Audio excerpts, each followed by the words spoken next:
Surnommé Terminator, Bosco Ntaganda est accusé d'avoir recruté des enfants soldats et d'avoir commandité des meurtres, pillages et viols par ses troupes en 2002 et 2003 en Ituri, dans le nord-est de la RDC. La Chambre de première instance rendra son jugement en l'affaire lors d'une audience publique le 8 juillet 2019 à 10 h au siège de la Cour à La Haye, a annoncé lundi la CPI. Lors de l'audience, la Chambre de première instance annoncera si elle déclare l'accusé innocent ou coupable, au-delà de tout doute raisonnable, des charges portées à son encontre, a-t-elle précisé dans un communiqué.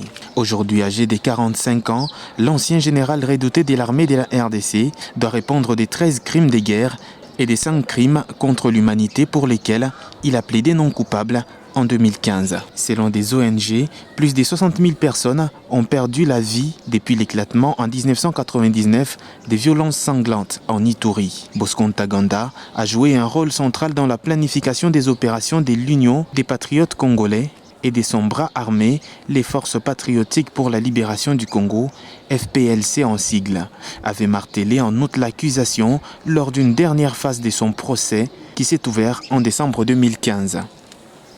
Né au Rwanda où il a fait ses armes avec le Front patriotique rwandais FPR, Ntaganda, issu d'une famille Tutsi, général de l'armée congolaise de 2007 à 2012, avait la réputation d'être un leader charismatique avec un penchant pour les chapeaux des cow-boys et la gastronomie. Fondée en 2002 pour juger des pires atrocités commises dans le monde, la Cour pénale internationale a subi une série de revers ces dernières années avec l'acquittement de plusieurs suspects. Certains pays d'Afrique reprochent également à la Cour de principalement viser des suspects africains. En mars 2012, la CPI avait condamné à 14 ans de prison Thomas Lubanga, ancien chef de Bosco Ntaganda dans les FPLC.